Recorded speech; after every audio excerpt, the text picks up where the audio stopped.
You're listening to the Roundup Podcast, a podcast on reaching the college campus, developing leaders, and sending out kingdom multipliers. This podcast is created by the Southern Baptists of Texas Convention and provided through cooperative program giving.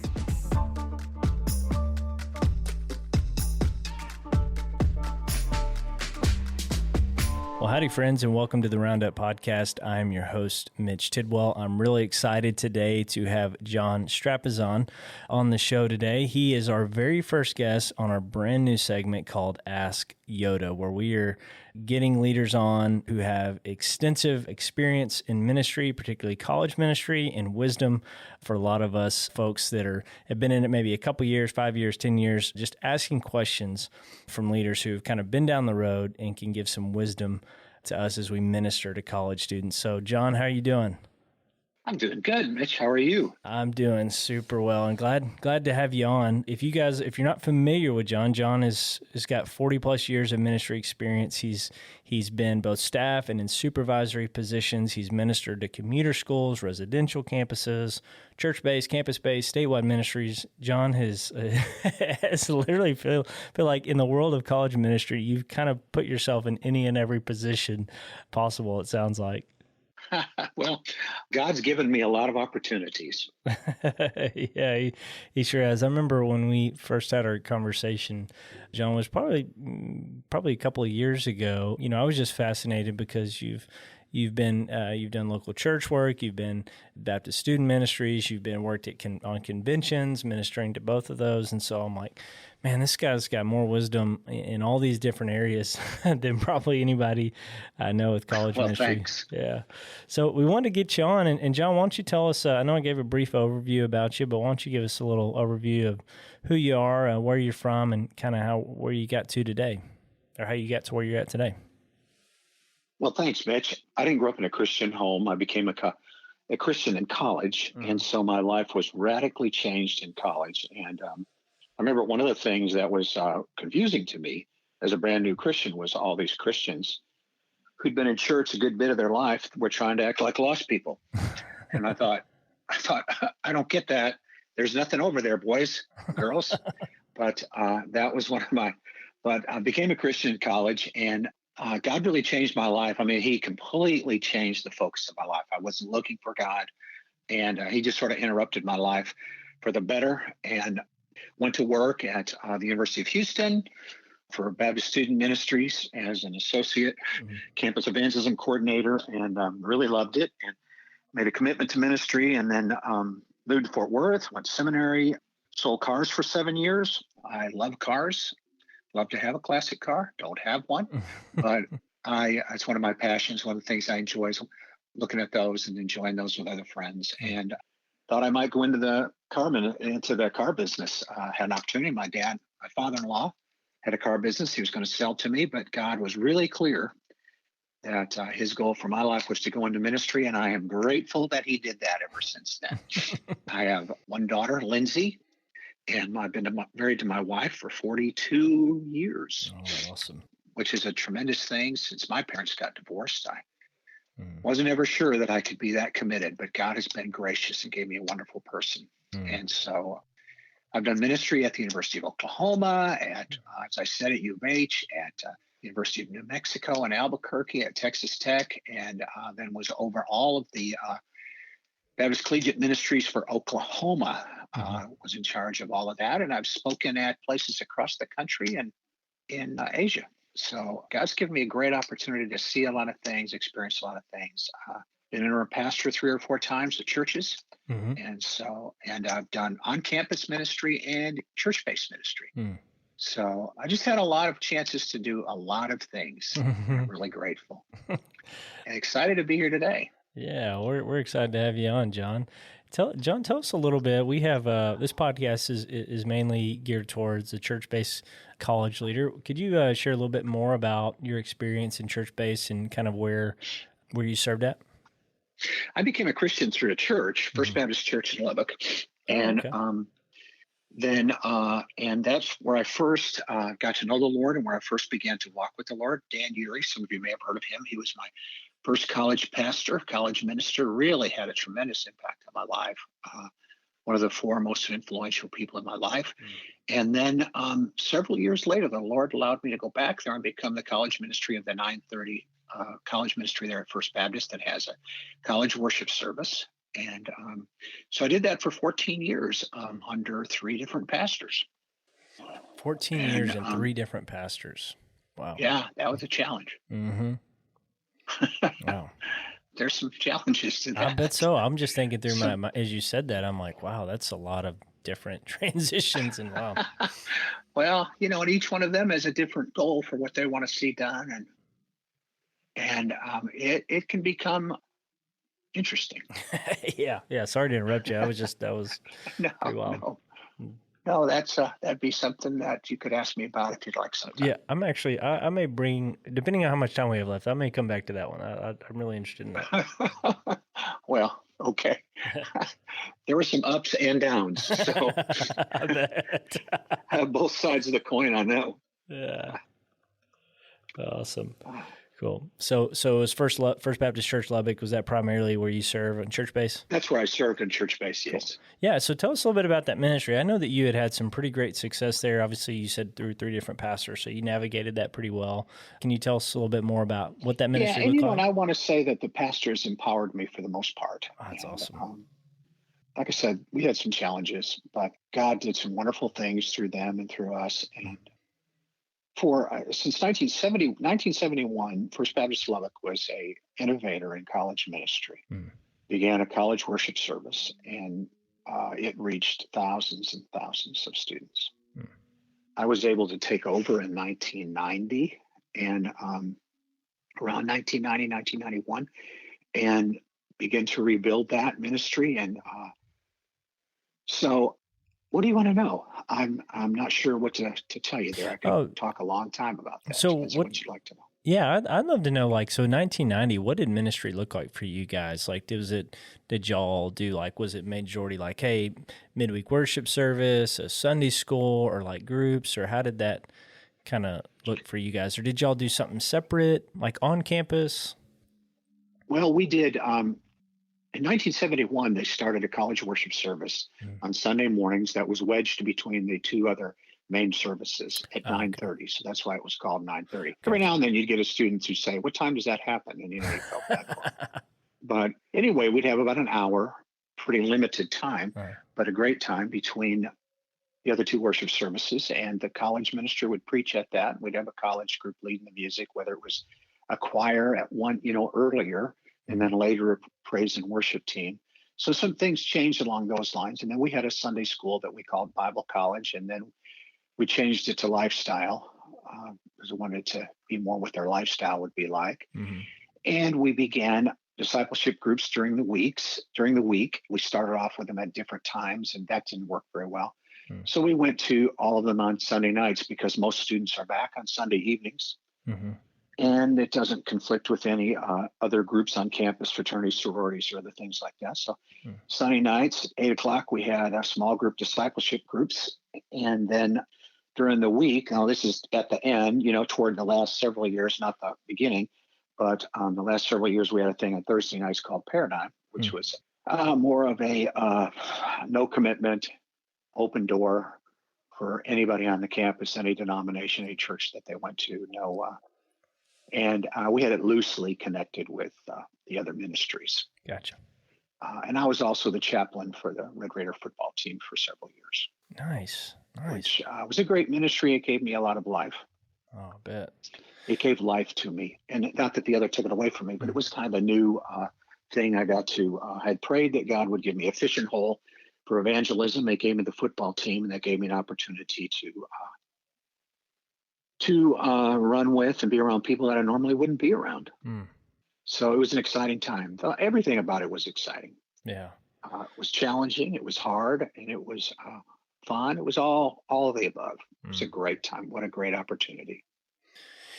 John, when we met a couple of years ago, one of the things that you told me that stuck out is said that you guys in that ministry, and in probably your other ministries too, were, and correct me if I'm wrong, that you were really going after the fringe student. Is that right? Well, we were trying to, yeah. The church really empowered us. financially and gave us the space and everything to reach out to as many different kind of people as we possibly could. And we tried to do different things to open doors. You try to chase your students where they're at. You try to open doors where they already are. You try to give them a vision for reaching the band or reaching the architecture students or reaching the athletes or whatever place that they're on campus. And you try to chase them through those doors. And so then that kind of rotated around. At one point, we had a lot of band members. So I spent a lot of time at the band hall. Band's a big deal at Tech, and the marching band. And so I spent a lot of time over there just meeting their friends, encouraging them and trying to, involving band members in a worship experience and different things like that. So, we try to do everything we could to, if I could just interject something here, Mitch. Absolutely. I feel like there are three big kind of groups of students on your campus. They're stratified, okay? But there's three groups. There's a group I call the connected, then there's the disconnected and the unconnected. And the connected are the students that are or have come to know Jesus, and they're connected with a ministry somehow through a church or an organization. Then you've got your disconnected students. These are the students who are lost. And then you've got your unconnected students. Now, these are the students who come to know Jesus but are disconnected from a church. They're not connected with a church or any Christian organization, but they're just out there. And some of them gave their life to Jesus at a camp or VBS or something like that, and they really never got plugged in. If Jesus was to come again, they'd go to heaven, but their life has never really changed that much. And so we got these three groups. So we tried to plan some things for all three groups. And your in-between students, your disconnected students can be a real key to the lost students because they're running with them. They're their friends. And if their life gets turned around, it has tremendous impact. That's good. So you really, as you're thinking about the way that you're programming or setting up your ministry, you're thinking through those kind of three categories of like, who is this for? Connected, disconnected. That's great. Yeah, That's it awesome. gives you a way to shoot. Yeah. a direction to head in. Now, this is for these people. Now, it's not that you're not going to be upset if you catch some other people too. Yeah. So, Yeah. And Paradigm was really marketed at the disconnected. Gotcha. But we knew that if we got a lot of the disconnected, we'd get some of the unconnected. That's great. Well, John, I've got a because I think lost people aren't looking for a worship service to go to. Yeah, very true. Disconnected can be because they're trying to figure some things out. The Holy Spirit's speaking to them. Go ahead, man. Oh yeah, no, that's great. Sorry, I didn't mean to interrupt you there. No, man. This is your deal. You ask me what you want. All right. Well, I've got a list of questions here that we put out in our Facebook group, our Roundup Network. We said, hey, we're bringing John on.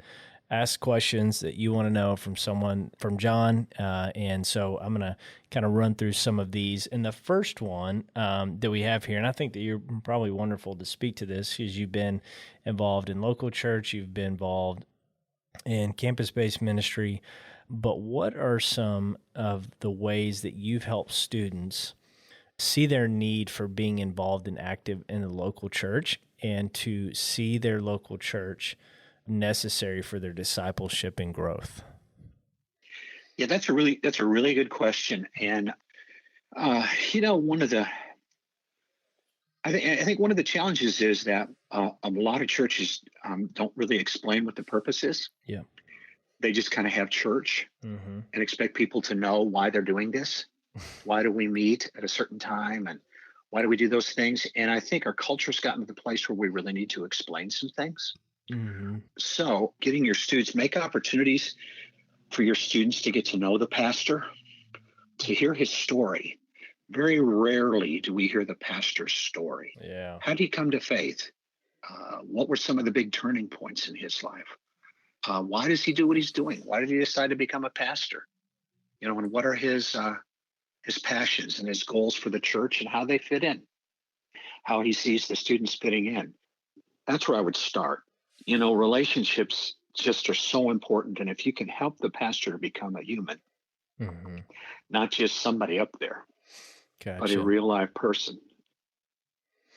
So, and then go ahead. no. I was going to say, that's one thing I never even think about is that, one of the ways that helps the students stick to that local church is the pastor is the leader. And sometimes as we think that, oh, maybe his influence doesn't hold an influence, maybe he doesn't hold influence over the college student. Actually, them getting to know him and his story is actually a great sticking point for them to see the value of the church. I love that. Yeah, I mean, then they connect with them. Mm-hmm. When people know people's stories, they tend to connect. That's a good word. And it's kind of unbelievable that we put people in categories when we don't know their stories. Oh yeah, that's a good word. I mean, wow. We can't know everybody's story, but if a person's going to be in charge of that, we need to know some things about it. Now, a lot of pastors are reluctant to do this because they feel, because they are so criticized often by people that they don't want to be vulnerable. But so you'll have to encourage your pastor to be vulnerable. Wow. But I understand why they're not, because, there's no shortage of people criticizing people. That's truth. That's the occupational hazard of the ministry, by the way. Mm-hmm. Yeah. It's criticism. You have to figure out how you're going to deal with that. Yeah. Well, let's, John, let's jump there for just a second to criticism, because I think that is an insecurity for all of us, is that we do, for leaders out there of not wanting to do things the right way and not be criticized. How do you handle, what would be your advice to handling criticism in ministry from those around you? Well, I think number one is you need to realize that how you handle this, you're showing other people how to handle it, for one thing, as you do it. I think it's always what we have to develop is a pause button. Like you've got on your, on your DVR, you need a pause button where you can stop the action for a moment so that you don't react in the wrong way too quickly. And that's one of the things that's been the most helpful to me, is to take a moment and try to think, what is this person saying to me? And one of the ways to do that is to say, hey, that's interesting. Why would you say that? And a lot of times it's a kind of a weird deal, but people will tell you their real reason with the second question or the second comment. They won't the first comment. So when you want to give yourself a chance to get as much information as you can before you react. And just be aware that criticism is not an oddity. Now, it's not the right thing. It shouldn't be there, but it is a hazard on the field of play. And athletes go through this. People are yelling at them in the stands and saying miserable things they can hear. And a part of this is having a real knowing where you're going will help you. But knowing that you're taking people there will help you, because you need to be kind to people and nice to them as best you can. But you don't want to empower those people who are critical. So you don't put them in leadership positions. It's a long conversation, but those are some thoughts. I think the pause button is going to be your key thing. Yeah. Number one, don't be shocked by it. And when it happens, pray. First pray. And ask God to help you see what's going on here, and to think about who's around me, because you're a leader. And when you come back at somebody, that's going to be different than just somebody coming back at somebody. Does that help any? No, that's really good. That's good. And one of the things you said there at the end with I think sometimes when some people do have a loud voice that may even be critical, sometimes there is that hesitance, that thought of, well, what if we put them in a place of leadership, give them more voice? Maybe that'll kind of satisfy that. And I think what you said there at the end is, hey, that's probably not the best spot. Probably not. No, most of the time that's not true. You got to decide whether a person has something they're upset about or whether they are a critical person. Yeah. And you got to apply James 1, 19 through 20. Be quick to hear, slow to speak, and slow to anger. You want to be quick to hear what they're saying. Yeah. So maybe they've got a legitimate beef. So you want to be quick to hear what they're saying, and that probably means you need to get more definition. Ask, what are you saying? and see if you can't get, before you respond, get all the information you can. I mean, you can't be awkwardly standing there for 10 minutes, but Yeah. quickly get all the information you can, or just say to them, hey, why don't we meet this week? Mm-hmm. Why don't you come by the office and see if you can see if you can answer. If you can always answer the question just one-on-one, people are different one-on-one than they are with a group. Mm-hmm. Absolutely. And you don't want to hurt the little ones, the new ones in the faith, and that, hey, this is just a fight. And so you want to try to answer those things in the simplest way you can, and try not to get in a fight with somebody in front of everybody else. That's good, John. That doesn't work very well. Yeah, no, it doesn't. Pretty much that's always a bad choice. Yeah. I mean, really, you want to play on your field if you can. Mm-hmm. Yeah. Some people are just there to make you look bad. The enemy does all kinds of stuff. So wisdom tells you to be quick to hear, and slow to react. That's good. Hey, John, what has been... That's not easy. I've tried to learn that over the years. Yeah, no, it's definitely not. And just and here's another thing, don't take everything so seriously. People just say stuff. I mean, you hear guys on the radio on sports shows saying, oh, that guy on the Cowboys stinks. Well, you know what? Really, anybody who's made the Cowboys is not in the stink category. I mean, I stink. You might stink, but he doesn't stink. So true. People, That's funny. So, John, let me ask you this question. Have you observed cycles in kind of culture in college ministry, like how the dynamics of just college ministry have changed? And well, let me go back to that first question for a second. So I want to say one other thing. Want to expose in the church thing, you want to expose your students to quality laymen and have them share their story. Oh, yeah. This will tie them to the church guys. And of course, you don't want to just ask a guy and say, hey, come share your story. You need to vet that before you do that. I have some bad experiences on that. Well, that's a great... Some guys have said some things that I wish they hadn't said.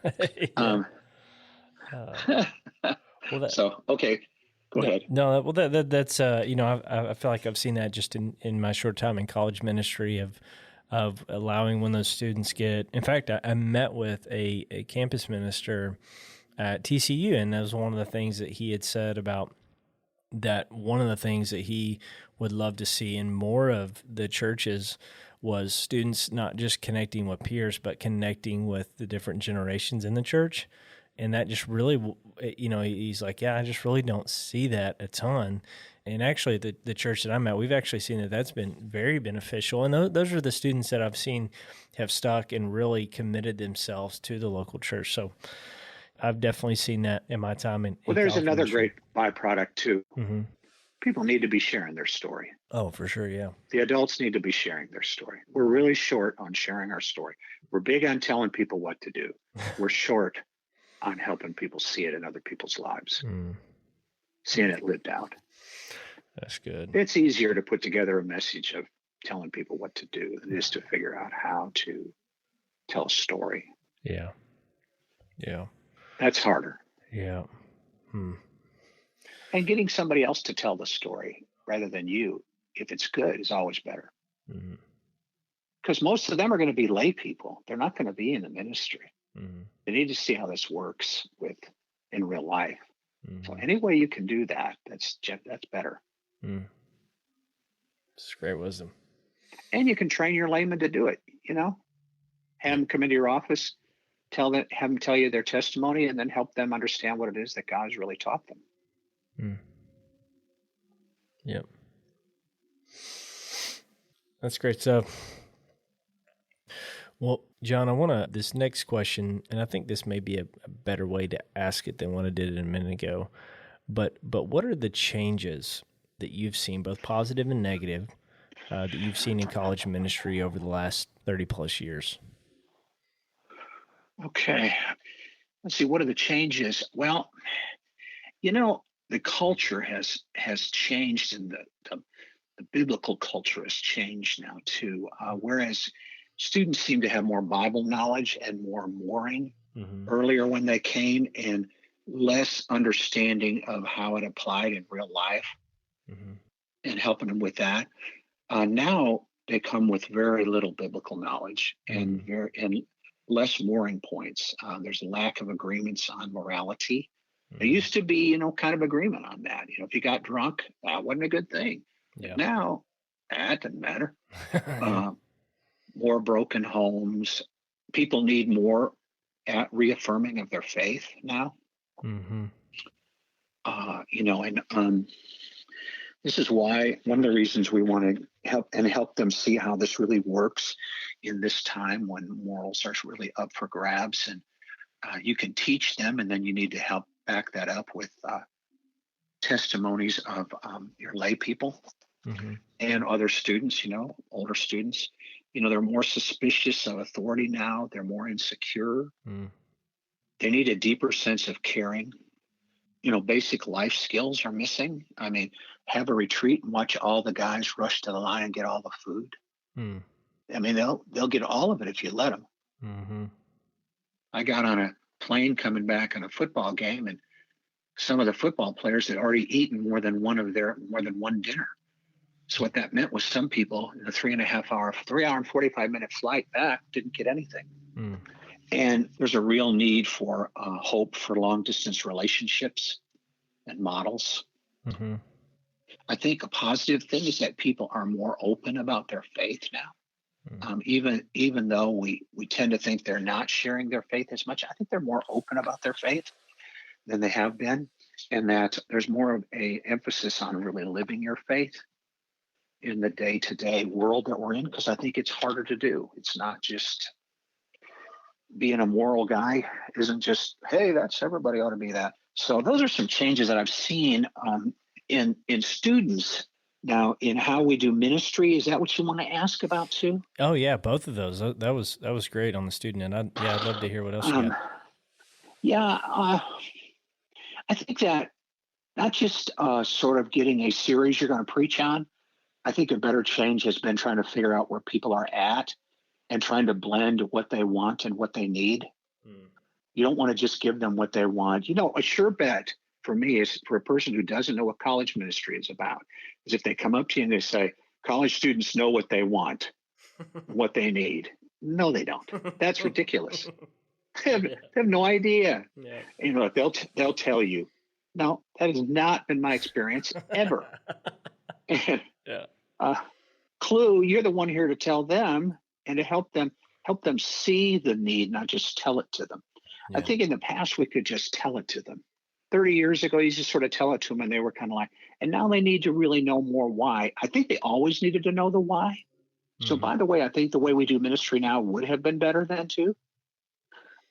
And I think people still need to know they need to know the why. And I think we've been real short on that one. Here's why we have church. Here's why we preach the Bible. When have you ever heard anybody talk about that? Yeah. See, why, when you give people the why, that creates buy-in. When they don't know the why, it's harder for them to buy in. Here's why we're doing this. It's very important that your students know why you're doing this. And one of the things we talked to them about is having parties with a purpose. We weren't just having a party just to have a party. Now, we'll have some of those, but this one's a party with a purpose. And the purpose is to get lost people here. We're going to try to do this or that. So that was real helpful as I taught my students that we're going to have a party with a purpose. And all our parties had a purpose. You don't want to have a party just to not have a purpose to it. The purpose could be just to have fun, to get to know people. But you want to be clear on that and have the people know the why, because when they know the why, it promotes buy-in. That's good. How college ministry has changed. Of course, there's a whole lot of just going kind of with what's hot or what the culture says, trying to react to that, or going along with the newest material that's come out, or a new idea that somebody came up with, that a new take on something. And while you can use those are great. You need to have a plan You need to have a plan that people can understand and buy into. Not just, hey, we're just going to, this week we're doing this, next week we'll do this other, but you've got to call them to something. Yep. You've got to have a clear, simple plan that you're passionate about. That includes possibilities for them, for the gospel, and that they can see their part they can play in, and what's it going to do for their life, and how it's going to promote the gospel. And that's on you as the leader. You need to come up with a strategy that is simple but not simplistic. I mean, people can grab a hold of and understand. It's expandable, but you got to be able to tell them why you're doing what you're doing and how to do it. I hope that's helpful. Yeah, that's great. I love great insight. And that's you brought up something a little bit, earlier, and I think, and I've seen this too, where there's a little bit of this where you said like guys will go to the head of the line, to eat and things like that. And I have noticed like a little bit of a loss of that, of just the importance and of just, and I think that's because, I think even at one time I can't remember what it was, but I held the door open for a lady one time, and I forgot where I was at, but she really wasn't pleased with it. And it was kind of a shock to me because I'm like, I'm from, just from the South. Those are just kind of things that you do. Yes, ma'am. No, ma'am. What do you no. want? Yeah. It was kind of like, well, so it was kind of a shock of like, whoa, we're definitely living in a different age now, I'd still rather err on that side. Oh, absolutely. I totally 100% agree with that. And yeah, well, it's just, I think it's changing. Somewhere, if you can provide opportunity for them to learn some life skills, being polite, what does that mean, in this society? And let them talk and you talk. Somewhere, if you can provide something like that, you don't always go first. Jesus came to serve and not be served. Yeah. So we're gonna focus on being servants and who, put the interests of others above yourself. Now, how would we go about that? You can't just say that and expect them to know how to do it. Yeah. You've got to, oftentimes we'll just say stuff, but we got to define it. Now, what this means is for you guys, let's just practice and let the girls go first. Yeah. I mean, we're not doing that because they're weaker than us or we're not trying to get anything from them, but we're just trying to serve them. Now, ladies, how could you serve the guys? And different kinds of things. But I think now people need more definition because they don't have mom and dad pulling their chain. Yeah. Mom and dad are too busy entertaining themselves. Yeah. And they're depressed too. And life is hard. I mean, you got to have two incomes now to make it. That's hard. Yeah. I mean, life is hard and we don't need to act like it isn't. So, anyway, I don't want to get off on that. That's really good. I appreciate that, John. We got time for a couple more questions here, and I want to toss this one to you. But John, how did you mix family and ministry? How did those blend, or were they separate? How did you do that? Well, it was always our ministry, not Daddy's ministry. Yeah. And so you don't assume that. You say that. You never assume your kids understand that. And you make, you and your wife need to have a shared vision on how ministry and family is going to work. Don't assume. When you assume, you have problems. Yeah. That can go just across that could be the backdrop on everything. Don't assume. Always clarify. Talk to you. I talked to my daughter about the ministry. I let her review me on my verses. We created a prayer jar together. We did a lot of those things. Had students in my home and allowed my children to be exposed to them. And they hung around when we were doing Bible studies and discipleship type things, took them to big events, invited them there. They might not be able to stay the whole time. So Wanda would take her home, but got them there. So they had buy-in. And then, I want you to see all this. You see what's happening here? And let them get to know the students. You want to be judicious on what ones you have to get to know. But your wife sharing your vision is really important. Mitch, who you marry is really key. Yeah. Most guys and girls don't think about this. Yeah. I mean, if a woman doesn't want to be a minister's wife or vice versa, that's going to make it really tough. Mm-hmm. I mean, or, somewhere along the line, and my wife was really good to me about saying, look, you're not spending enough time with us. Mm-hmm. And so rather than getting mad at me, she would talk to me about it. Mm. And then I would change things. Well, because every now and then things just get out of alignment. Mm-hmm. Just, you can't help it. It's not because you're doing anything bad. Yeah. Things just get out of alignment. So you need to have that understanding with each other that whenever I get out of line, I want you to help me. Mm-hmm.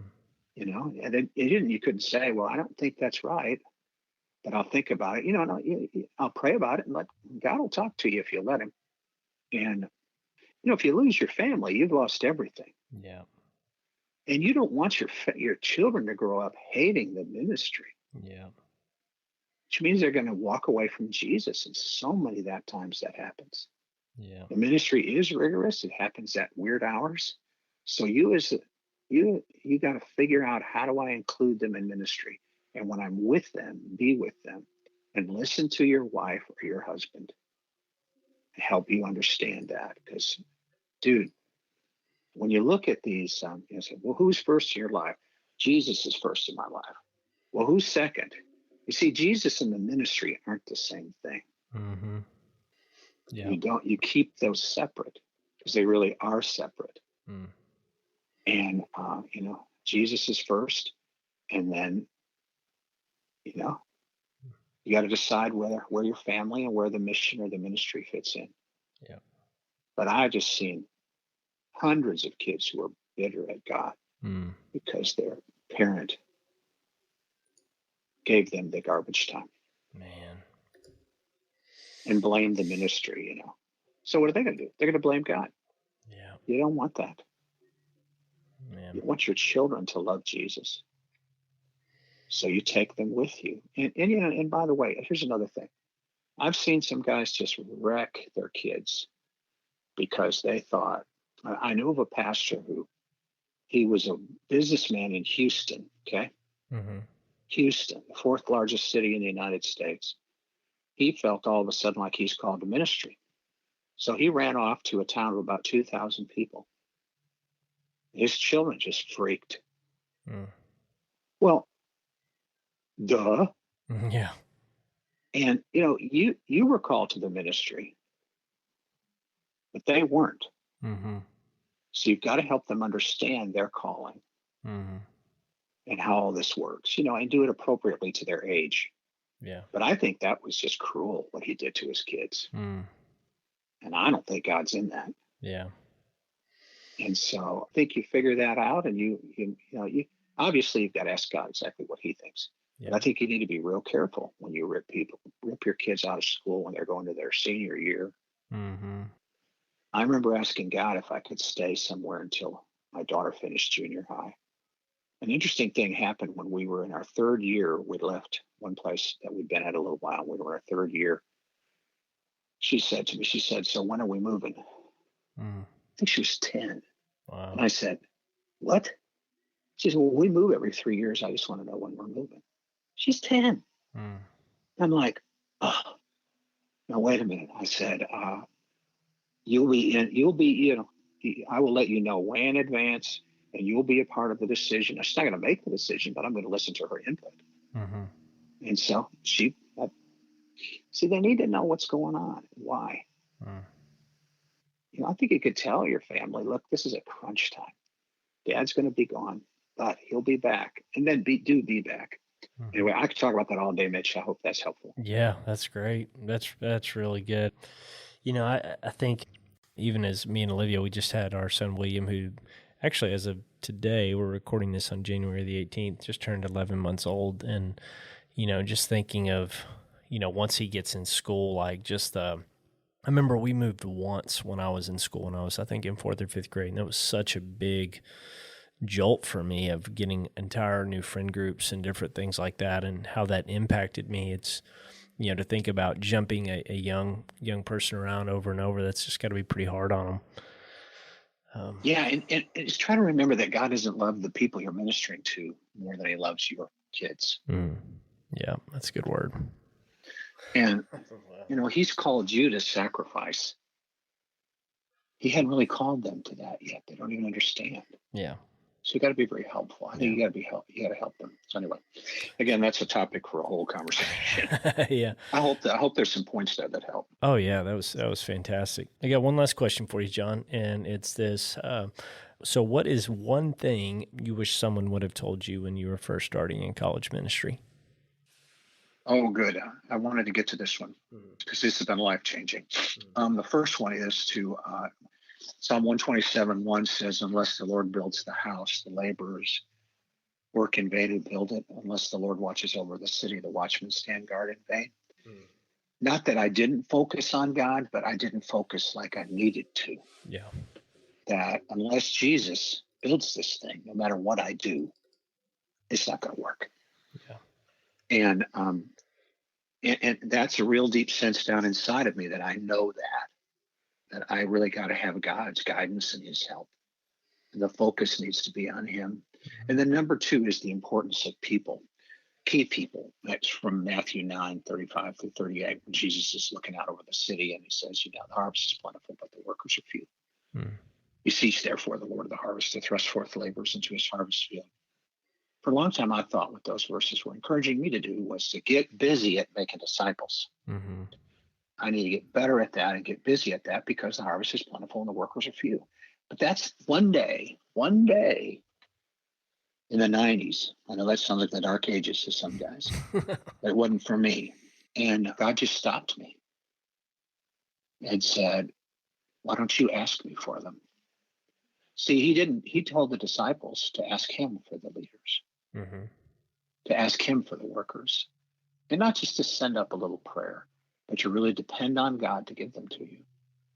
You go out and then look for them, but you begin by depending on God and asking him for the people you need, because every ministry, you don't want to have all the same kind of ministry, not the same kind of people. You need all kinds of people, key people to reach different kinds of people. And when I began to earnestly pray and ask God, give us the people we need to have to build the ministry, Mitch, different kinds of students came.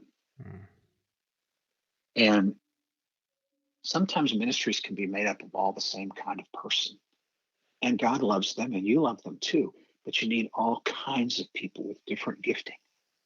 And if we'll ask God, he will give us. He's done this for me. He changed everything.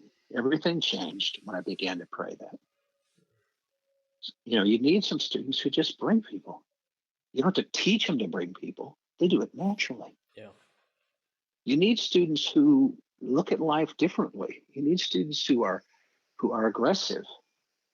And you need students who are really caring. And you got to have if you're going to grow a ministry, you got to have a great mix of different kinds of people with different gifting. And so you look for them, but you ask God for them first. And, Malcolm Gladwell in his book, Tipping Point, he talks about there's 3 different kinds of people that a movement needs for it to tip. That's an interesting thing to look at. Even in the worldly stuff, they need it. You need some kind of people who just advertise stuff. They just do it. Nobody has to say you need to go tell somebody. They will just do it. There are other people that people just follow naturally. You need them. So, any questions about that? No, that's great, and I do.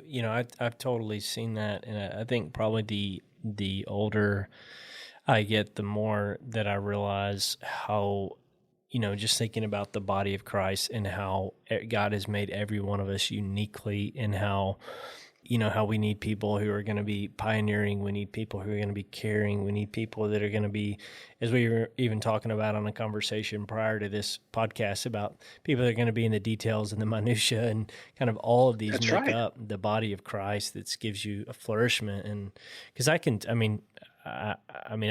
tell you, the way that God has wired me, At one point, I probably would have loved a ministry full of myself, and now I would say that would be a total disaster of like, why can't people be more like me? Why can't they think like me? Why can't they make decisions like me? Life would be easier. It may be easier, but it would be really boring, and we wouldn't reach a lot of people. So that's where Well, this is why we don't even know. We kind of think we know who we need, but we don't really know. Yeah. Only the Lord knows. And the Lord knows that they need us. Yeah. Absolutely. And John, one of the things that's really, that I think has proven that to me is I remember, I've owned my home for about 12 years now. I've been married for a little over 3. And so for the past 3 years, obviously we've had our family with Olivia and introduced William this year. But I've tried to do ministry within my community and have always kind of hit a wall a little bit and just not really sure, like, man, Lord, what am I doing that's ineffective? Like what? It just seemed like the doors weren't open. And a lot of times I thought, man, is there something wrong with me? And then my wife comes into the picture, and then all of a sudden, all of our neighbors have their door open. They're inviting us into their house, and I don't know if they just thought I was a creep or what, but my wife is this very infectious personality that's very outgoing, and she is just the doorkeeper to people. I mean, people just open up the doors of their life to her. There you go. But they don't do that with me, and that's okay because I'm good at other things, and she's really good at that. And so that was such You don't want to have a whole team of second basemen. Yeah, you don't. You definitely don't want that. That's pretty funny. It's a great lesson. Well, in fact, a quarterback does need some linemen. They do. Yeah, but if you don't have a quarterback, you're in big trouble. Yeah, you are in big trouble. So you've got to have some outgoing people. Mm-hmm. Now, sometimes they're messy. Mm-hmm. They can be a little flaky, some of them. Yeah. But if you don't have them, you're not going anywhere. Yeah, it's very true. So, I mean, you're not. Wow. So you disciple them and you work with them. And the people who are more shy and more deeply caring, you work with them and you help them become a little more outgoing. Mm-hmm. But that's never going to be their strength. Yeah.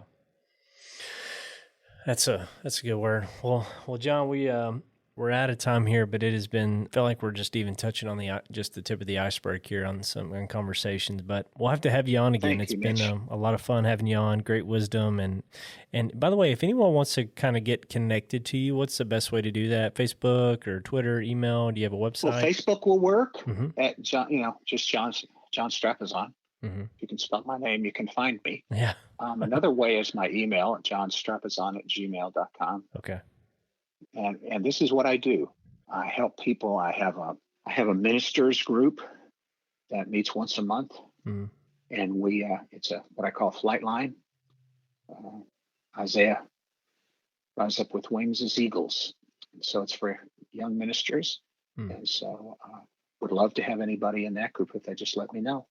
And so that's where I pour my life and experience into guys, and we talk together about things, and we work together on stuff.